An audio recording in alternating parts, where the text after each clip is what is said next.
Udah pernah ngerasain sakit nikmat belum? Belum, karena belum ridho. Karena belum terima. Orang yang mengalami yang buruk, dia tidak merasakan perhatian Allah saat dia mengalami takdir buruk, itu karena dia belum menerima takdirnya.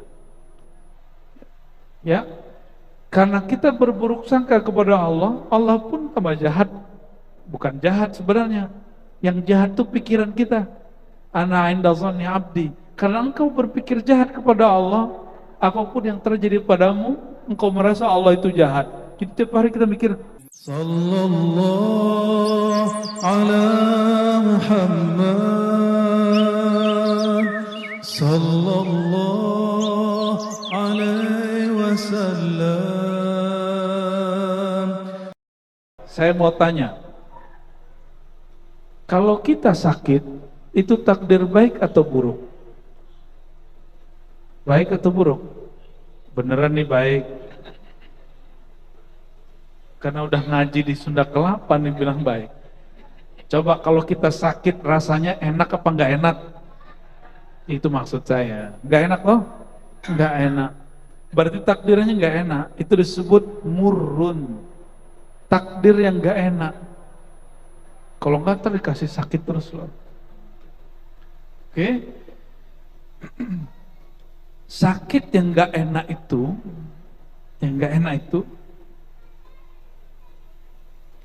hati-hati. Saya mau pelan-pelan nih masuknya. Dengan sehat yang enak itu sifat kita atau sifat Allah?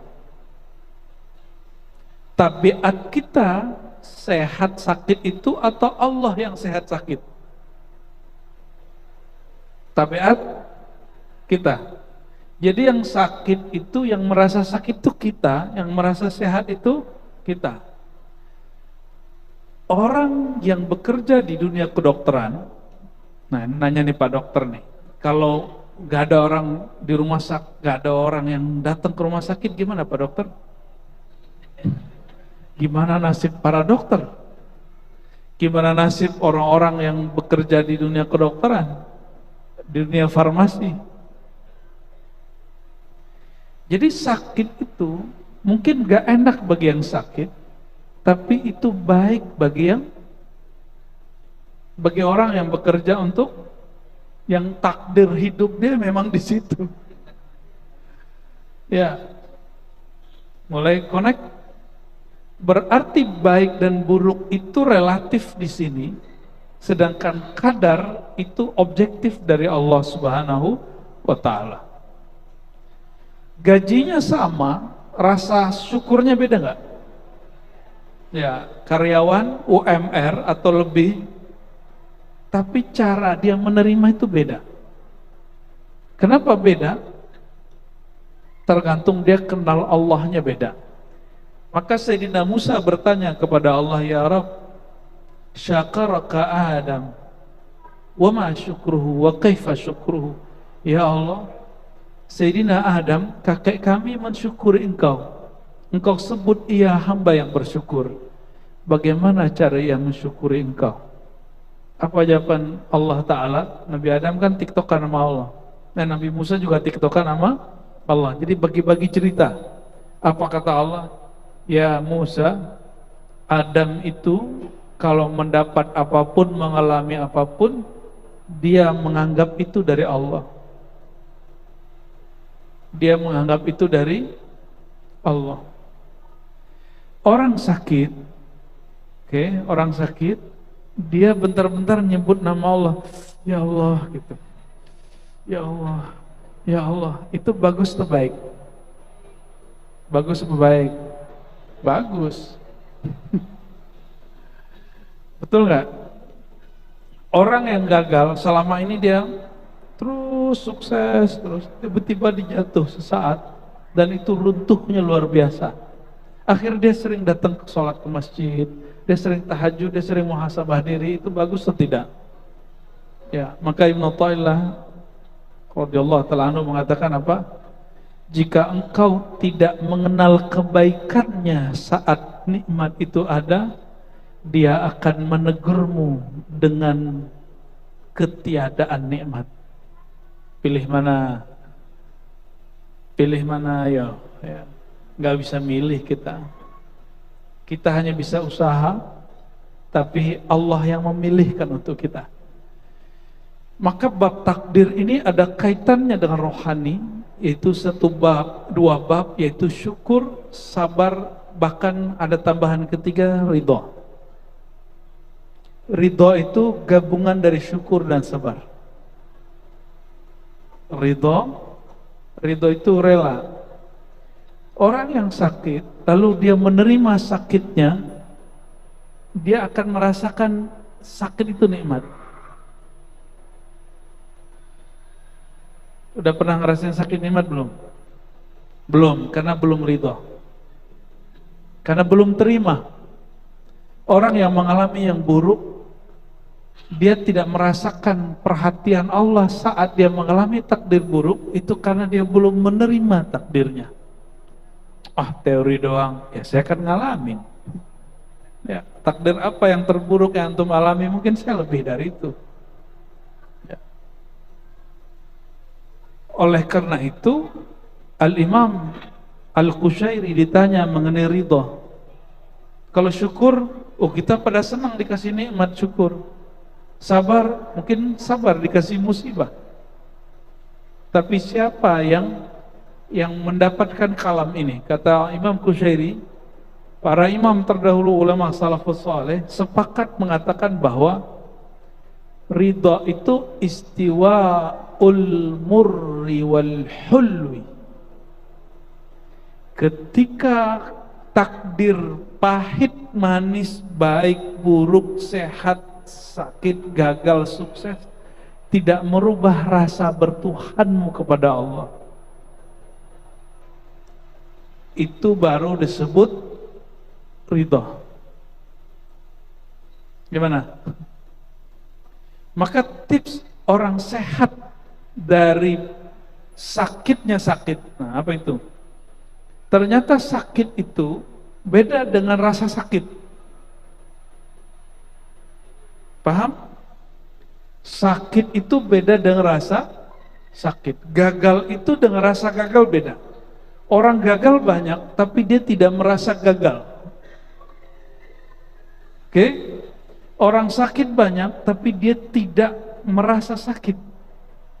Itu orang yang menerima takdir. Maka bagi siapapun yang sedang mengalami sakit, coba terima sakitnya. Siapa yang pernah mengalami gagal atau sedang rugi, sedang tidak baik nasibnya, katakan, ya Allah, aku ridho dengan apa yang terjadi pada diriku. Sebagaimana engkau katakan, famin nafsik, itu salah diriku, bukan salah engkau. Pakaikan adab kepada Allah, biar Allah kemudian juga memakaikan adabnya kepada kita. Ya, karena kita berburuk sangka kepada Allah, Allah pun tambah jahat. Bukan jahat sebenarnya, yang jahat itu pikiran kita. Ana inda dhanni abdi. Karena engkau berpikir jahat kepada Allah, apapun yang terjadi padamu, engkau merasa Allah itu jahat. Jadi tiap hari kita mikir Allah jahat, Allah jahat. Ya, itu. Padahal Allah selalu baik. Gak usah jauh-jauh. Punya tetangga, kita nggak senang sama dia senyum, tersinggung nggak? Ya, dia senyum, kita tersinggung. Nyengir gitu. Dia nganterin makanan, hadiah misalnya, berbagi. Kita coba, makanan gak enak begini dikasih sama kita. Ya, udahlah dikasih, protes. Nah, sifat kita begitu.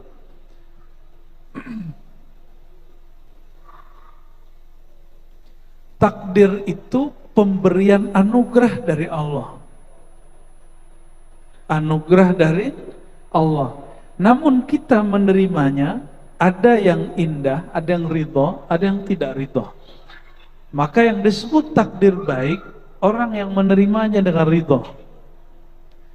Ini bagi ahlul qulub, ya, orang yang ahli kolbu menganggap takdir baik itu yang diridhai oleh kolbu. Meskipun kata orang itu buruk, tapi di kalbu dia indah. Yang disebut takdir buruk itu adalah sesuatu yang tidak diridhoi oleh si hamba. Padahal yang dari Allah semuanya baik. Semua dari Allah pasti baik. Semua dari Allah rahmatun wa mauhibatun, ya.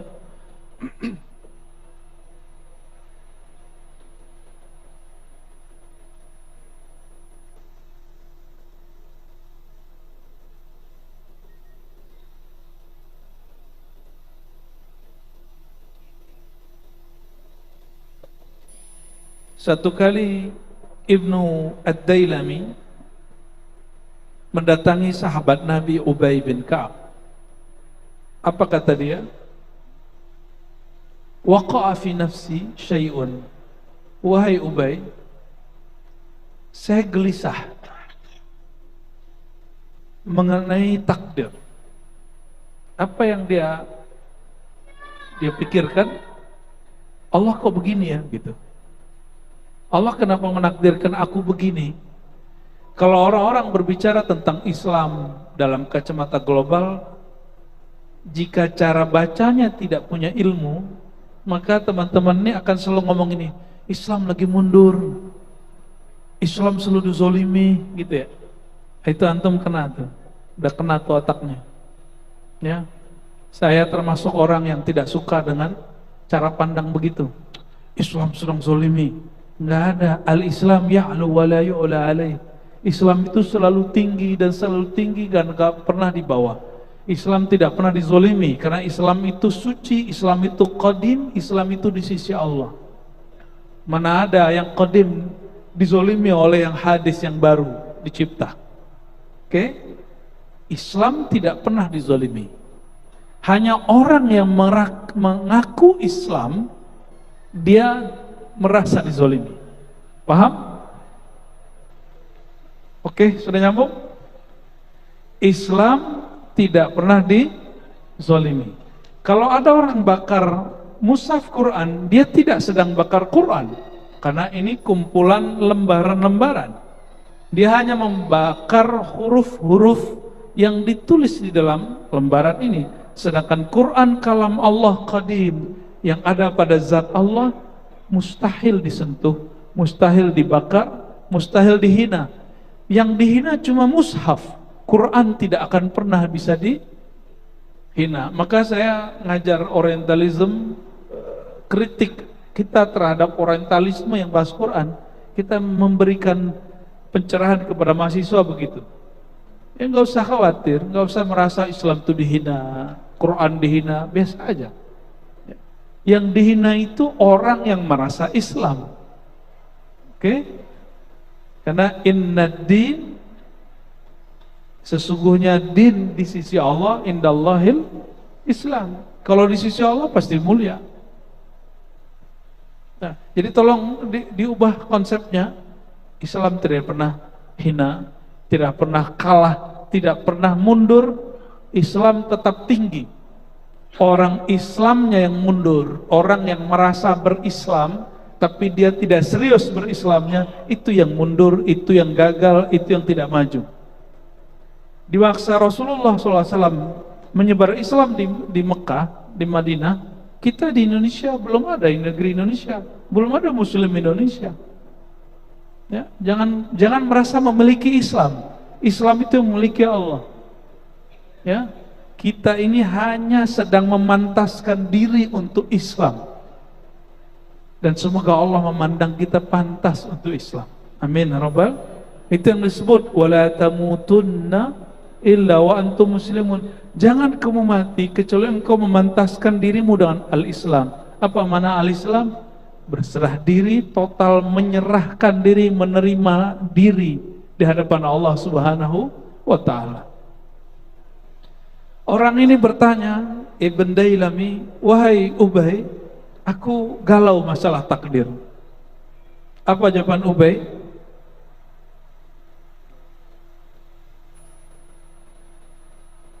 Law anna Allah adzaba ahla samawatihi wa ahla ardihi adzabahu wa huwa ghairu zalimin lahum walau rahimahum. Seandainya Allah menyiksa semua penduduk langit, semua penduduk bumi, Allah tidak disebut zalim. Itu logika sahabat Nabi Ubay. Walau rahimahum kana rahmatu khairan lahu min a'malihim. Seandainya Allah memberi kasih sayang kepada hamba Allah di langit dan di bumi, kasih sayangnya lebih tinggi mulia dari amal mereka. Oke. Lau anfaqta misla uhdin dhahaban fi sabilillah ma taqabbalahu Allah minka hatta tu'mina bil qadar. Seandainya engkau punya harta segunung Salak, segunung Gunung Gede, Bogor, apalagi Gunung Rinjani, lalu kamu infakkan semuanya di jalan Allah, tapi engkau tidak percaya dengan masalah ini, takdir, amalmu tidak diterima. Amalmu tidak diterima.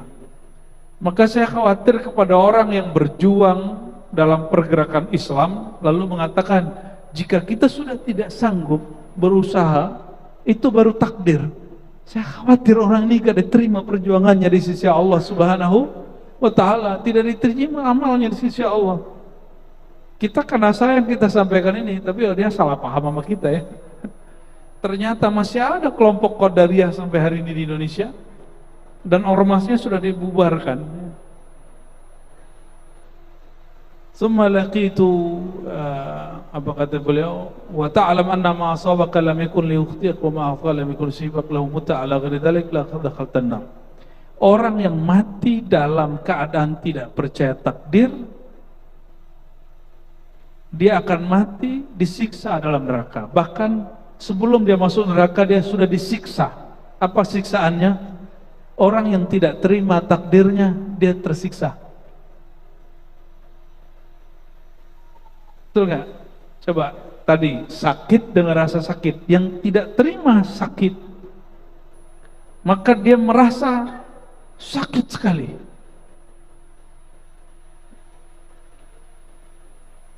Disenggol orang, nggak terima, gimana? Oh, bisa kemudian turun dari motor ya. Tahu-tahu yang di dalam mobil bodyguard, habislah. Sama juga ya, takdir perempuan ya. Perempuan ini kan takdirnya Masya Allah. Perempuan itu banyak anugerah kepada mereka. Tapi bagi perempuan yang lain, menikah, lalu hamil, melahirkan, menyusui, ngasuh anak, itu baik apa buruk ibu? Beneran? Apa beban? Beban nggak? Ya, pernah nggak waktu gadis terus melihat teman kita yang sama-sama dulu gadis sekarang punya anak waktu itu, terus bilang, ribet ya punya anak gitu. Ada yang ngomong gitu nggak? Padahal yang punya anak menikmati punya anak. Kejadiannya dianggap buruk oleh A yang melihat, tapi yang mengalami merasa indah. Nah, ini yang dialami oleh para imam kita. Imam Syibli ketika mau meninggal, yang dibaca Allah, Allah, Allah dalam hatinya. Muridnya repot. Apa kata muridnya?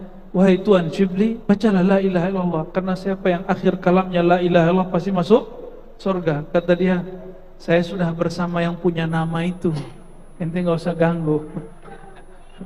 Ya, ada yang begitu.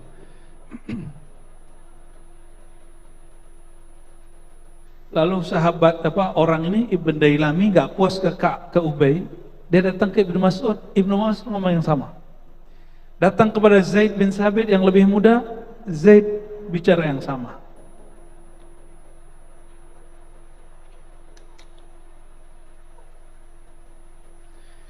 Saya mau tanya, adakah yang terjadi di alam semesta di luar takdir Allah? Ada nggak? Ada? Katanya usaha dulu baru takdir.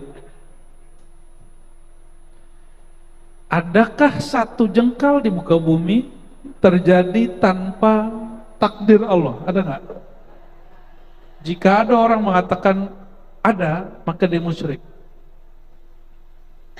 maka dia musyrik. Berarti apapun yang terjadi, satu detik berlalu, semua dalam takdir Allah Subhanahu wa taala. Oleh karena itu malam ini saya mengajak memahami takdir jangan cuma urusan nasib baik, nasib buruk, tapi takdir itu bukan. Nah, mohon persepsinya diluruskan. Mungkin kajian begini tidak akan banyak berefek kepada orang, tapi saya berpikir kalau kita mulai dari mana? Dari mana lagi kita akan mulai? Kita mulai dengan kecil-kecil di sini. Siapa tahu keyakinan kita kepada Allah menjadi lebih baik.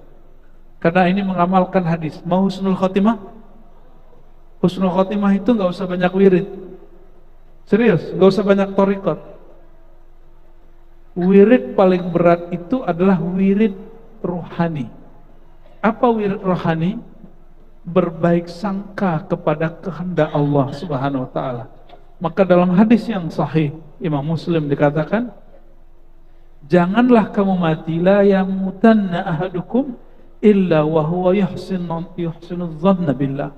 Janganlah kamu meregang nyawa, berpisah nyawamu dengan badanmu, kecuali hatimu, qalbumu, ruhanimu berbaik sangka dengan semua yang Allah kehendaki kepadamu. Dan baik sangka itu dilatih dari mengatakan aku ridho kepada kehendak Allah. Sudah ridho belum? Saya yakin di badannya ini ada sakit, minimal sakit punggung. Ya, kalau duduk lama sakit punggung nggak? Ya, kesemutan, rematik, asam urat. Ada mulai masuk ke jantung, ada mulai ke liver, pankreas. Yang disalahin nanti siapa ya? Semenjak saya ngaji di Sunda Kelapa, saya jadi sakit gula, gitu nggak? Ya, kenapa? Setiap Senin dan Kamis dikasih makan sama orang Sunda Kelapa. Begitu cara berpikirnya? Alhamdulillah.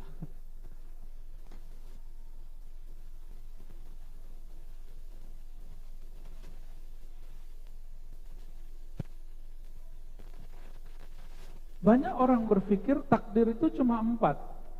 Ada kan yang ngomong gitu kan? Apa aja tuh? Rezeki, amal, ajal, baik buruk, begitu ya? Saya mau tanya Bapak Ibu, 4 itu mencakup hidup kita atau bukan? Jadi ada seorang ustadz di kampung kita dulu, khotbah sudah 20 tahun bunyinya begitu. Apa kata dia? Tapi sekarang udah berubah. Takdir itu cuma 4, di luar itu nggak takdir. Terus ini salah paham. Ya, ada sebuah hadis yang menyebutkan bahwa inna ahadakum yujma' khalquhu, disebutkan di sini ya. Seseorang dimulai penciptaannya semenjak dia di dalam perut ibunya, di rahim ibunya. Lalu Allah kirim malaikat untuk menuliskan takdirnya. Disebutkan detail jadi situ 4. 1 rezeki, amal, ajal, baik dan buruk. Di luar ini bukan takdir, kata dia begitu. Coba cek ya. Rezeki mulai dari kita ada di perut ibu kita sampai hari ini, nafas yang kita hirup, bahkan air ketuban yang dulu diminum itu, dan makanan yang dikirim lewat plasenta, itu bagian dari rezeki Allah. Rezeki itu bukan hanya duit dan gaji. Dan saya sudah sering sampaikan, kalau gaji mungkin UMR atau 2 kali lipat atau tunjangannya sekian, atau ada orang yang berlipat-lipat, oke. Tapi rezeki bukan itu. Banyak orang yang gajinya 100 juta tapi dia nggak berangkat haji. Ada orang gajinya cuma 100 ribu tapi dia naik haji, Pak. Itu namanya rezeki. Maka rezeki beda dengan gaji. Kita sering menyampaikan ini supaya orang tidak mengerdilkan apa yang Allah beri. Bisa nafas? Masih ingat masa Covid? Waktu Covid masih ingat betapa mahalnya oksigen? Kami baru naik gunung, ternyata di gunung kalau sampai di titik tertentu itu oksigennya menipis. Betul ya? oksigen menipis. Ngapain juga naik gunungnya? Tapi seru juga. Kita susah-susah naik, tapi karena hati itu enak, senang, takdir itu terasa indah. Ya, orang Barat, filosofnya, ada satu orang filosof menganggap pernikahan itu awal perbudakan. Tapi di negeri-negeri timur seperti kita, pernikahan itu adalah awal kebahagiaan. Beda kan? Beda. Orang Barat itu sudah terlalu, hidupnya sudah terlalu, apa ya, egonya terlalu maju. Nah, buatin kopi tiap pagi itu dianggap perbudakan. Bekerja, lalu hasilnya itu dibagi ke pasangan, itu dianggap perbudakan. Nauzubillah min dzalik, ya.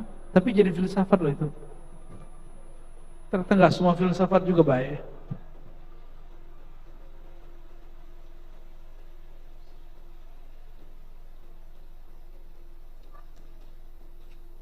Apa yang ajib dalam kitab ini, Syu'abul Iman, ada yang disebut hadis mimpi. Mau dengar? Ini dalil saya kenapa kita boleh menceritakan mimpi orang tentang Rasulullah atau mimpi kita terhadap Rasulullah SAW, tapi dengan cara yang benar, dengan cara yang tepat. Ya, jangan seperti orang-orang jahil mengatakan, nggak boleh riya, mimpi ketemu Rasulullah nggak boleh ceritakan. Berarti imam ini riya nih. Ada yang mengatakan imam riya? Oke, kita dengerin azan dulu, baru kita bacakan ya. Fadhal. Memperkenankan, mengisahkan tentang jumpa Rasulullah dalam mimpi dan dijadikan sebagai satu ungkapan ibarat yang dapat kita ambil maknanya. Dan isi mimpinya adalah mengkonfirmasi makna hadis tentang tadi. Karena di hadis tadi dikatakan bahwa ada sekelompok orang yang sudah baik antara dia dan neraka cuma satu jengkal, tapi karena sudah ditetapkan takdir oleh Allah, sebelum meninggal dia beramal dengan amal ahli nar dan dia masuk neraka. Ini menjadi membuat bingung daripada Muhammad ibn Yazid al-A'war, guru dari Imam Abu Dawud yang semasa dengan Imam Ahmad bin Hanbal. Jadi ini orang bukan sahabat Nabi, bukan tabi'in, bukan tabi'ut tabi'in. Ini orang yang hidup di abad ke-3 Hijriah, tahun 200-an. Muhammad bin Yazid, guru dari Abu Dawud As-Sijistani, mengatakan, ra'aitu Rasulullah sallallahu alaihi wasallam fil manam jalisan ma'a Umar wa Ali. Aku tertidur lalu bermimpi jumpa Rasulullah SAW duduk bersama Sayyidina Umar dan Sayyidina Ali. Mimpi sampai hari ini sains tidak bisa menjelaskannya, ya, maka saya tidak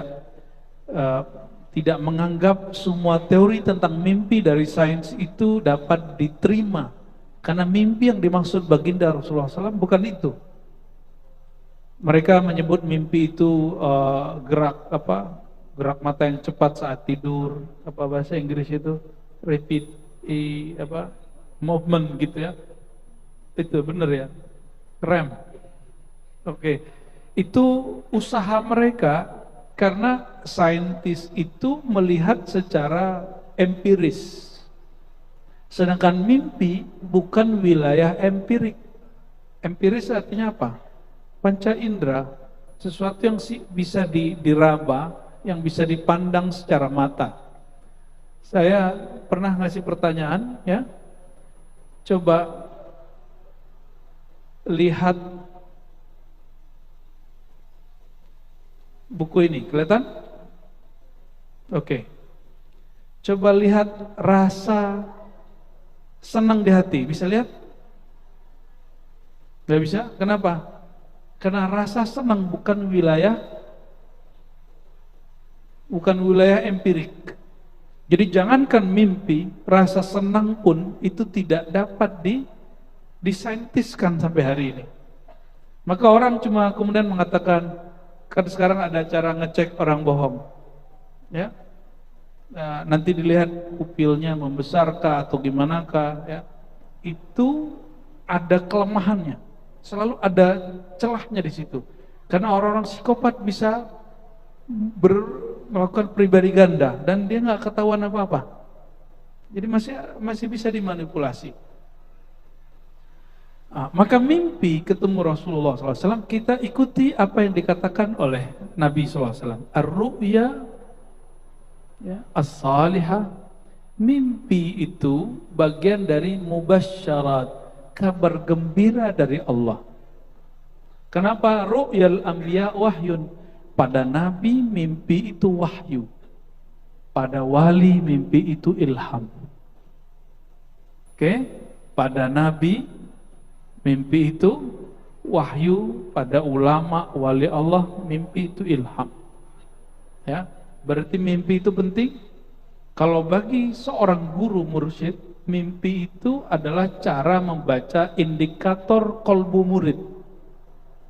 Orang yang masih bermimpi jorok berarti hatinya masih penuh dengan syahwat kotor. Dan dia belum layak menjadi kekasih Allah. Karena dia masih menyimpan yang jorok di kolbunya. Ya. Dan orang yang paling jorok itu orang yang paling banyak menahan nafsunya. Dan orang yang paling bersih hatinya, orang yang menyalurkannya lebih banyak kepada yang halal. Makanya Nabi SAW mengatakan wa fi bud'i ahadikum shadaqah. Dalam semua anggota tubuh ini ada sedekah. Ada yang senyum nih Buya Aldom ini. Jangan salah paham Buya. Oke. Paham di situ? Ada orang nggak mau menikah, lalu ketika melihat lawan jenis yang gagah atau cantik, terus dia ngeres, dia bersyahwat. Itu apakah lebih baik daripada orang yang menikah? Mana yang lebih baik? Dan dia menikah lagi. Begitu, ya. Tapi orang-orang akan berpikir apa? Enggak, yang baik itu yang tidak menikah. Rahib-rahib itu karena menahan itu bagi orang awam lebih baik. Rahib, orang suci, mesti dia tidak melakukan hal-hal yang beginian. Itu persepsi orang awam. Tapi Rasulullah SAW tidak begitu. Ya. Nah, jadi cara ngecek kolbu seseorang itu oke atau tidak, itu mimpinya apa. Jadi mimpi itu Allah ciptakan bukan sia-sia. Oke, jadi tidak ada namanya bunga tidur bagi seorang guru. Nah, yang ada antumnya halu. Apa kata beliau?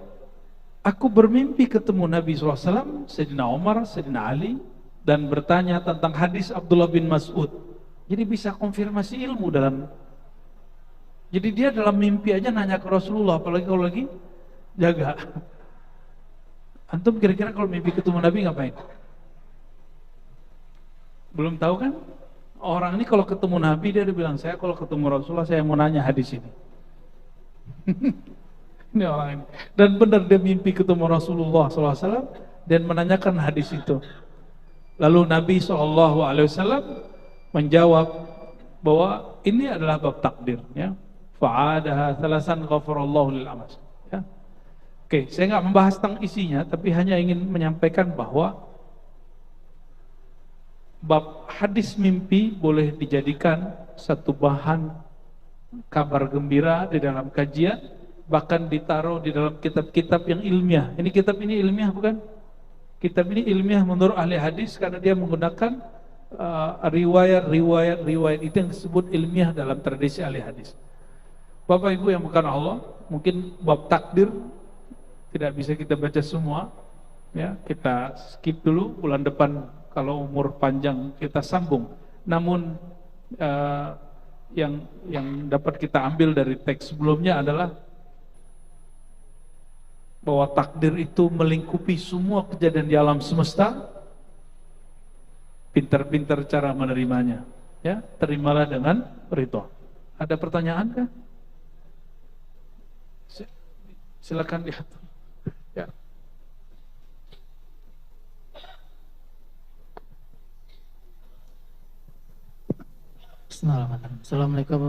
Assalamualaikum warahmatullahi wabarakatuh.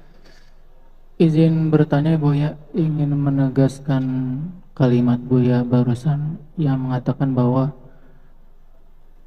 tanamkan buat kita semua bahwa segala hal-hal yang baik itu datang dari Allah, takdir, ya.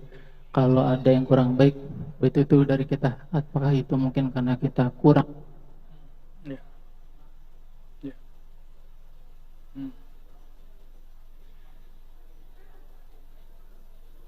Hmm. Baik.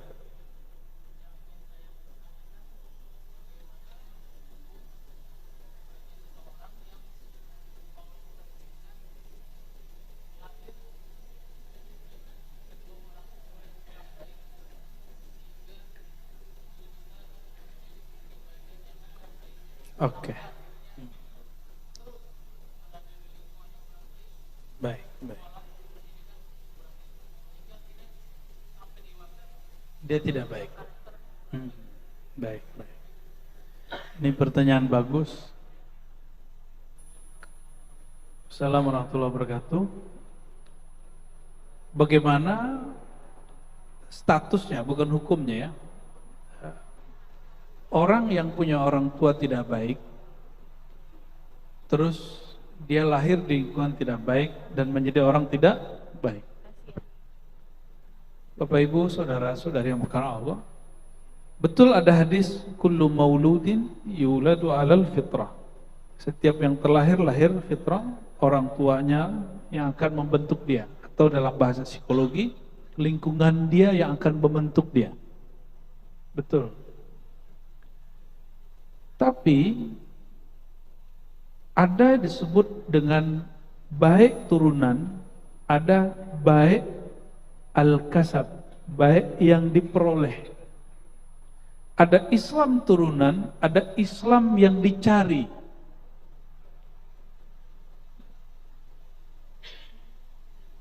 Maka di Quran kata usaha mencari itu disebut dengan kasab. Ya, kata kasab muncul di ayat apa? Al-Baqarah ayat berapa? Gimana bunyinya? Hah?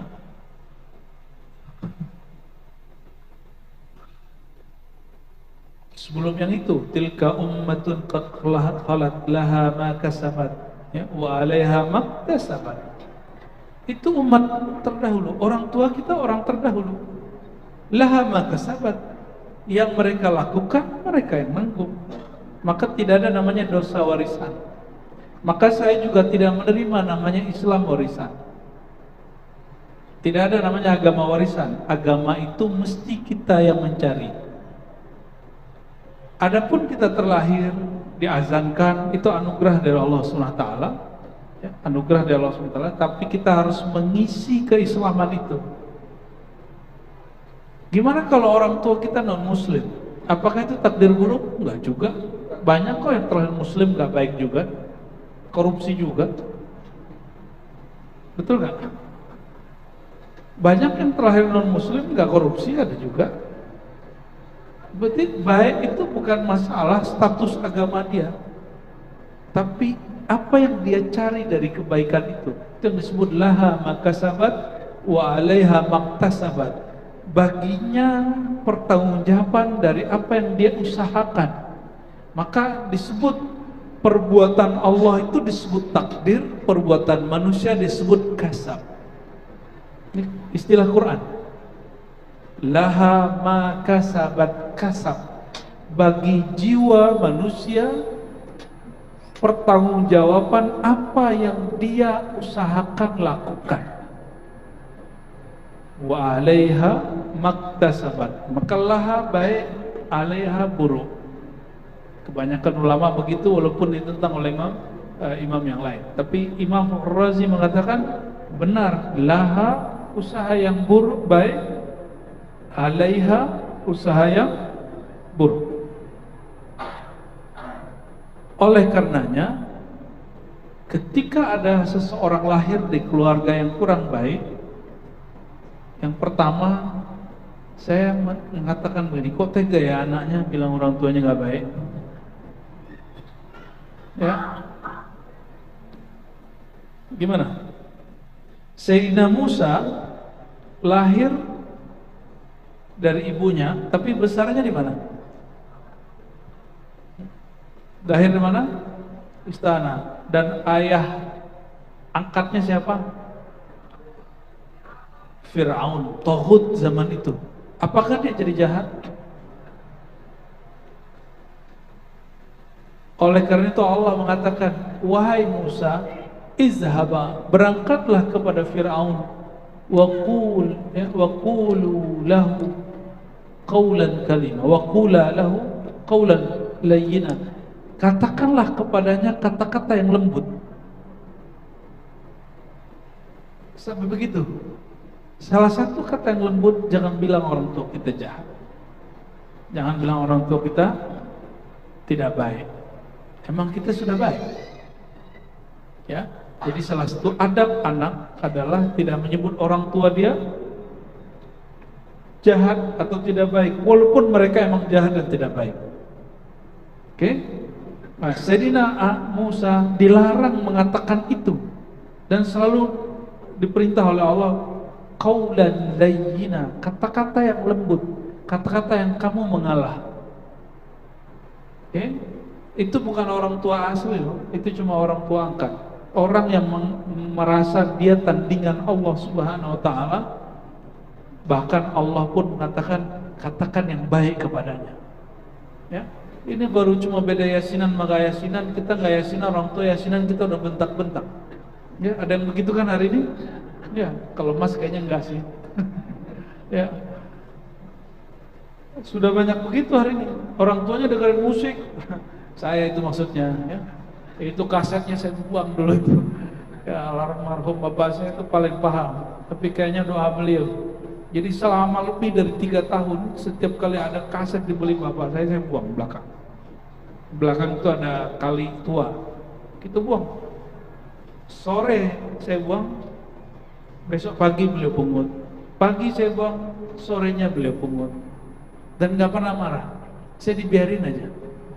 Ternyata doa beliau, kita ketemu guru yang baik. Alhamdulillah rabbil alamin. Ya, rahimallahu walidaina. Amin. Ya. Ada lagi pertanyaan? Cukup?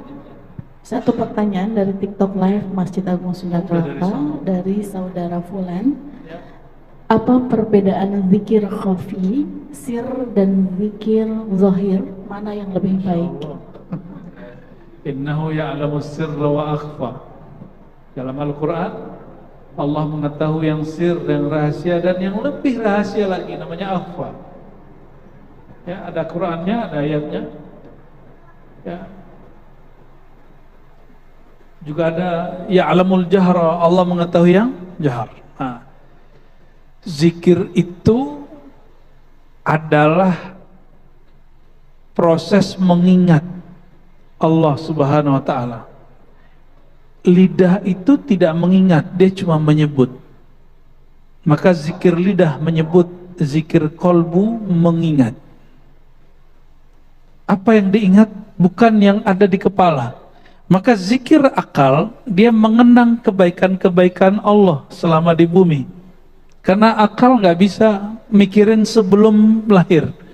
Ada yang tahu apa yang dia lakukan sebelum lahir? Yang ruhnya alami sebelum lahir, ada yang ingat?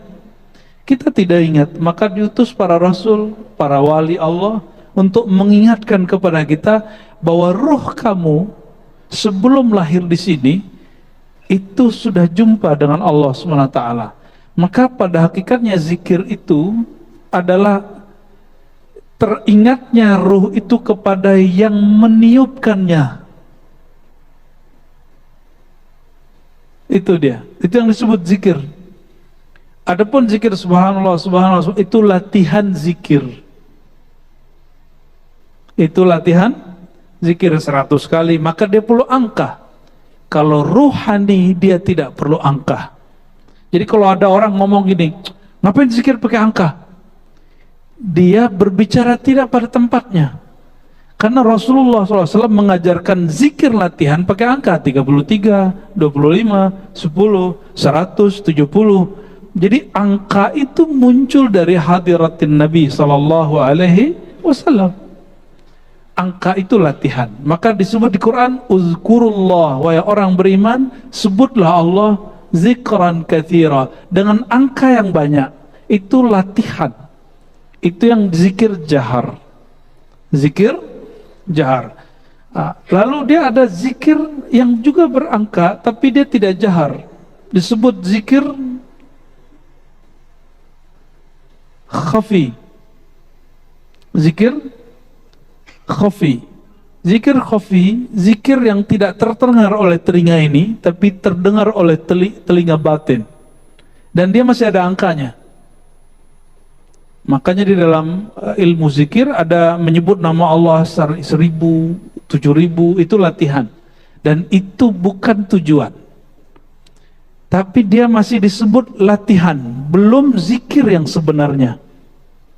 Zikir yang sebenarnya ketika rohani kembali memandang kepada Allah Subhanahu wa ta'ala. Nah, ini yang disebut akhfa. Tapi bukan akhfa yang disebut dalam latifah ilmu tariqah, 7 latifah, bukan. Akhfa di situ sesuatu yang lebih halus, lebih tersembunyi daripada yang dibayangkan semua makhluk. Jika ada zikir kebayang sama kita, lebih mulia dari itu, lebih tersembunyi dari itu. Ya. Wah, itu 12 SKS itu. Karena zikir ini banyak macam-macamnya, ya. Barangkali itu, ya. Semoga malam ini pengetahuan kita tentang takdir sedikit mulai berubah, naik, ya. Dan tentang al-Islam juga mulai positif. Dan tidak ada lagi pikiran bahwa Islam mundur, Islam hancur, yang hancur cuma orang yang mengaku Islam, ya. Tidak ada takdir yang benar-benar buruk, yang hanya adalah perasaan kita tentang takdir itu buruk. Itu yang dimaksud dengan hadis, engkau percaya kepada takdir, apakah rasanya buruk, apakah rasanya baik. Dan solusinya hanya satu, kul raditu billah, katakan aku ridho kepada Allah, tazuk halawatal iman, kalian akan merasakan manisnya iman, akan merasa bahagia di dunia. Baik, kita tutup dengan doa. Allahumma sholli ala sayyidina Muhammad. Allahumma ya Rahman Rahim, ya Qadir, ya Qadir, ya Qadir, ya Rabbal Maqadir, ya Allah yang maha mentakdirkan kami. Sholli ala sayyidina Muhammad. Sampaikan salam kami kepada Nabi Muhammad sallallahu alaihi wasallam. Allahumma altuf bina fi maqadirika, ya Allah, engkau yang maha menentukan kadar hidup kami, kadar nasib kami.